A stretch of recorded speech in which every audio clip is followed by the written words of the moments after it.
talking about President Biden's farewell address to the nation, where he spoke about the half-century of service he's leaving behind and gave warning to Americans about the future. Take a look. Today, an oligarchy is taking shape in America of extreme wealth, power, and influence that literally threatens our entire democracy. The powerful forces want to wield their unchecked influence to eliminate the steps we've taken to tackle the climate crisis, to serve their own interest for power and profit. Americans are being buried under an avalanche of misinformation and disinformation, enabling the abuse of power. The free press is crumbling. Editors are disappearing. Social media is giving up on fact-checking. I still believe in the idea for which this nation stands. A nation where the strength of our institutions and the character of our people matter and must endure. Now it's your turn to stand guard.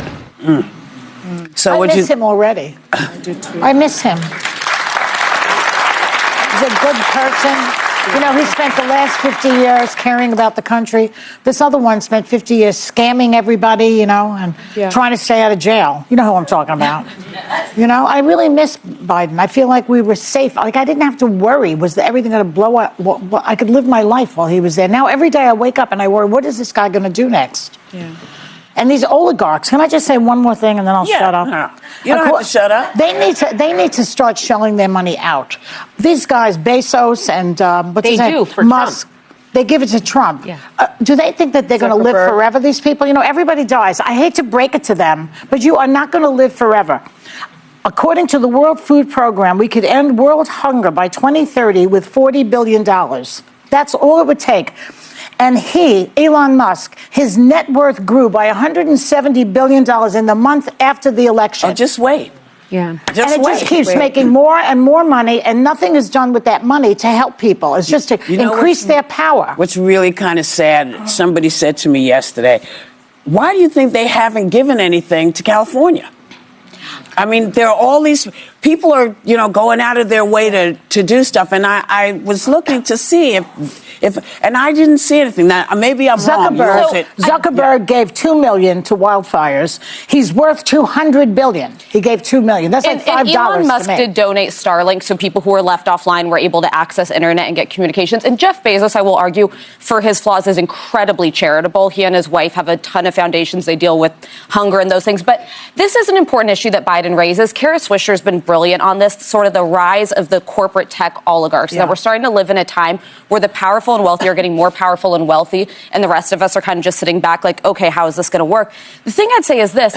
A lot of populist Republicans, and what kind of drew them to Trump, was actually this feeling that Silicon Valley and these ultra-wealthy people had way too much power. And it's where some of the Bernie bros started to kind of align with the Trumps. Now, we may disagree on the solutions, but it is not a fact that, like, Silicon Valley has actually backed Democrats more in the past. 60% of its contributions since 1990 were for Democrats. According to Open Secrets, companies like Microsoft, Google, Apple, Meta, Amazon leaned heavily blue. Now, the answer is not to point fingers at, are they more for Democrats, are they more for Republicans, but how are there limits to the power that single individuals or single companies can have? And the most dangerous part, when you think of an oligarchy, you think of all the billions of dollars surrounding Donald Trump right now, and he's kind of like the gatekeeper of the country. All the power is with him. The scary part is these people aren't billionaires because they created the zipper. They hold our attention for hours a day on addictive devices. Looking at the views today, looking at the women in the view, they look about a video on President Biden giving farewell, and which is everyone that it has been a great time for him to be the president of the United States of America. So the women in the view did not find that funny. According to them, President Biden was a good man. He did a great job. They reached someone like Joy Behar say, I miss him already. I wish he did not go. He's the president that brought a lot of joy, a lot of peace. During his time, people were not worried, according to her. There's such a moment like that, everyone is worried. What will happen? What will not happen? But in the time of President Biden, they see that nobody was worried. Everybody was just calm that he was going to do something great. Looking, the women in the views all wished that he was still their president, not President Donald Trump. According to them, they explained the wildfire that the big Republicans who promised to give money have not yet given money for the wildfire. Why is it like that? But they say that the owner of Facebook gave 2 million. He worth billion, but he gave 2 million, which is just a little pinch of his money.